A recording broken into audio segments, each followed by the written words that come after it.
This week, Apple released iOS 14.4, which includes an update for the HomePods as well, and more specifically, it introduced the new handoff feature for my little buddy here, the HomePod Mini. Since it has Apple's U1 proximity awareness chip in it, they can sense when an iPhone 11 or newer is near it and provide new visual and haptic feedback for the handoff experience.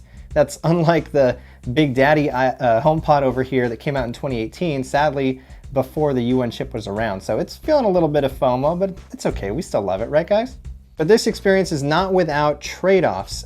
And in this video, I'm not only gonna show you how the new handoff works with phone calls and music among different scenarios, I'm also gonna explain some of the problems that Apple introduced with it and why I feel like this feature is a little bit half-baked right now. One Tech Mind. Hey there, I'm Lance Samoza. Welcome to One Tech Mind. This is where I'm doing tech videos with a focus on Apple and the user experience aspects of technology.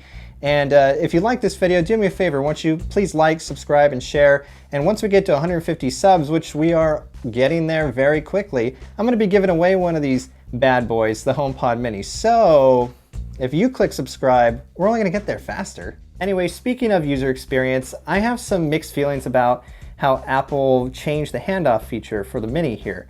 It seems like they wanted to elevate it and make it do new and different things, but in the process, they seem to have complicated what was something very simplistic. You see, before this update, handing off your music or phone calls to HomePod wasn't perfect, but it was very simplistic. Just bring your iPhone over to the top of the HomePod, wait a couple seconds, and boom, your content's transferred. And of course, you could grab it back if you want. You could do it in reverse. And that's it, there was nothing else to it.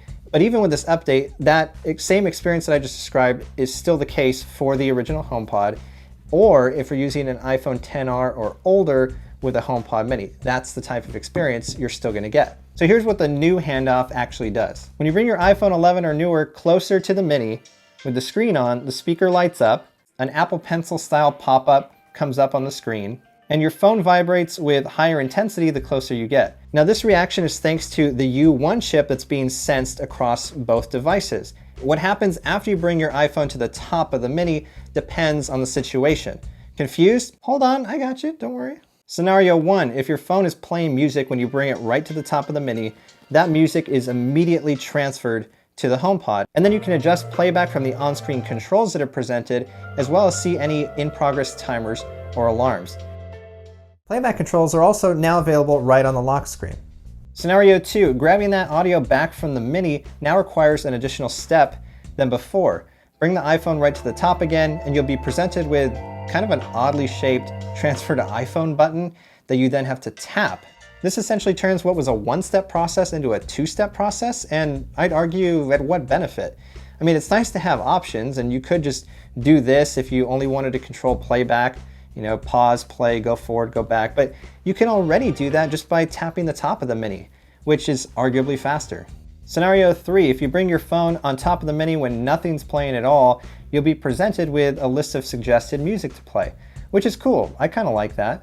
Although I still think asking Siri to play music is faster, and that's still my preferred way to do it, unless she misunderstands me, which is sometimes the case. Now, handing off a phone call to and from the Mini is largely the same process, except you have to tap to confirm the handoff both ways, which again is kind of slow. And what was I saying in one of my previous videos? It really grinds my gears when a computer tries to slow me down. Oh yeah, that's right. So now that you know how it works in different scenarios, here are the problems I've encountered with it. First of all, the amount of time it takes to transfer music to and from the Mini seems slower than the old process. And here's a quick comparison between an iPhone XR and the big HomePod and the old handoff versus the new one and the Mini.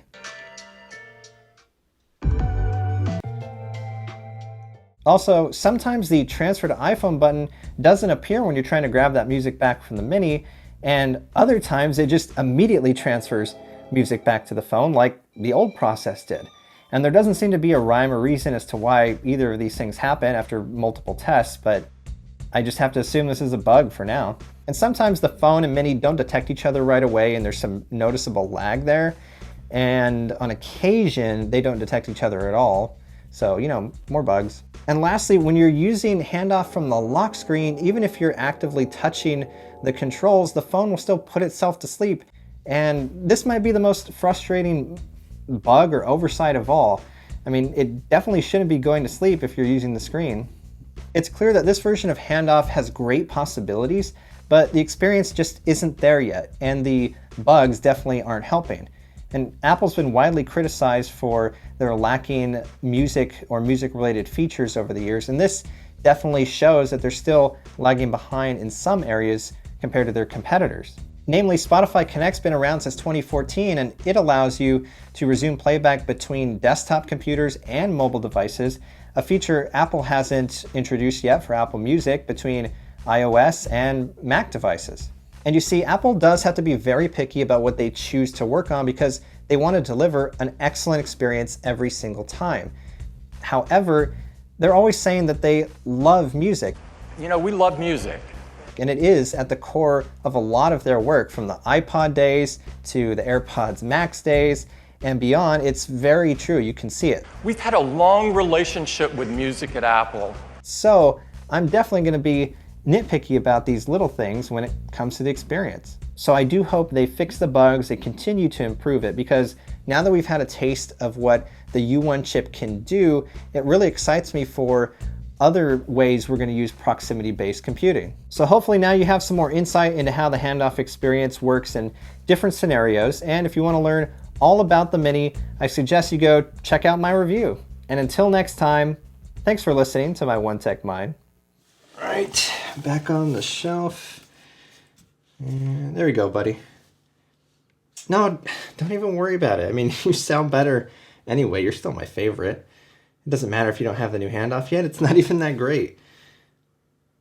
No, I'm sure they'll update you one day. Don't worry about it.